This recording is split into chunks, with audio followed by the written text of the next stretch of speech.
Bonjour. Aujourd'hui, j'aimerais vous parler du rôle des émotions. Si on prenait le temps de s'arrêter un peu aux sensations physiques que l'on vit dans notre corps, on prendrait conscience qu'il y a plein de choses qui se passent dans notre corps. C'est que tout simplement, on va plutôt s'attarder à des sensations plutôt malaisantes, mais il y a plein d'autres choses, plein d'autres sensations qui arrivent dans notre corps. Bien, il en est la même chose pour les émotions. Alors, on s'attarde plutôt aux émotions positives, puis on essaie d'éviter les émotions négatives, et ce faisant, bien, on n'élargit pas le spectre de la conscience émotive et on n'utilise pas le plein potentiel de notre conscience émotive.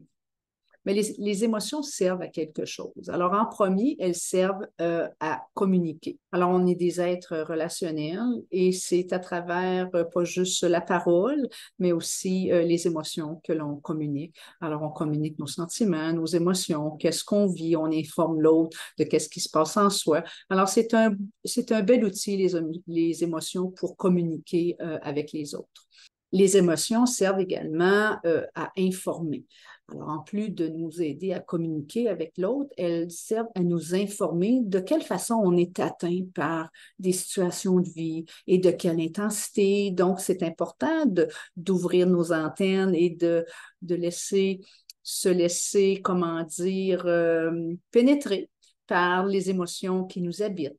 Alors, vous savez, l'émotion est un phénomène psychologique naturel et c'est pas qu'on décide de le vivre ou de ne pas le vivre, c'est naturel, c'est spontané. Alors, voici ce que je conseille à ma clientèle par rapport aux émotions. Alors, premièrement, lorsqu'il y a une émotion qui survient, se déposer, l'entendre, ne pas chercher tout de suite à comprendre, à la justifier, juste être là, disponible, dans une ouverture et respirer dans l'émotion. Alors ça serait un bon départ tout simplement pour s'habituer à renforcer notre conscience émotive. Et pour terminer, juste une petite mise en garde. Vous savez, quand je dis aux gens de ne pas refouler leurs émotions, ça ne veut pas dire que je les invite à, comment dire, projeter leurs émotions sur les autres, sur l'environnement. Ce n'est pas ça du tout. Être à l'écoute de son vécu émotif, c'est un processus qui est très intime, de soi à soi. Alors, je n'invite pas les gens nécessairement à garrocher leurs émotions sur les autres. On appelle ça de la projection déresponsabilisante parce que ça n'aide personne à faire cela.